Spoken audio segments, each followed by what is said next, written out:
Christmas நட்சத்திரத்தின் கதை. ஒரு மலை கிராமத்தில் ஒரு சிறுவன் பெயர் லியோ.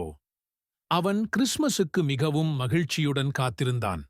ஆனால் அந்த ஆண்டு கிராமத்தில் கடுமையான பனிப்பொழிவு காரணமாக கிறிஸ்மஸ் கொண்டாட்டங்கள் குறைந்துவிட்டது.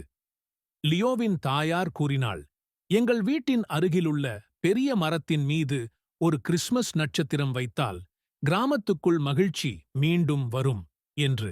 ஆனால் அந்த மரம் மிக உயரமாகவும் பனியில் மூடப்பட்டிருந்ததும் எவராலும் எட்ட முடியாததாக இருந்தது.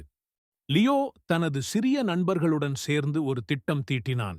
அவர்கள் அனைவரும் இணைந்து மரத்தின் அடியில் இருந்து ஒரு பெரிய நிலைமை கட்டினார்கள். லியோ தன்னுடைய தகுதியை பயன்படுத்தி நட்சத்திரத்தை உயரத்தில் வைத்தான். அந்த இரவு கிராம மக்கள் அனைவரும் அந்த பிரகாசமான நட்சத்திரத்தை பார்த்து மகிழ்ந்தனர். அது அவர்கள் அனைவருக்கும் புதிய நம்பிக்கையையும் மகிழ்ச்சியையும் அளித்தது.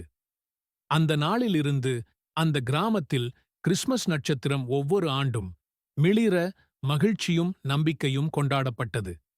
கதை நற்சிந்தனை. ஒருவரின் சிறிய முயற்சியும் அனைவருக்கும் மகிழ்ச்சியையும் நம்பிக்கையையும் தரும் பெரிய மாற்றத்தை ஏற்படுத்த முடியும்.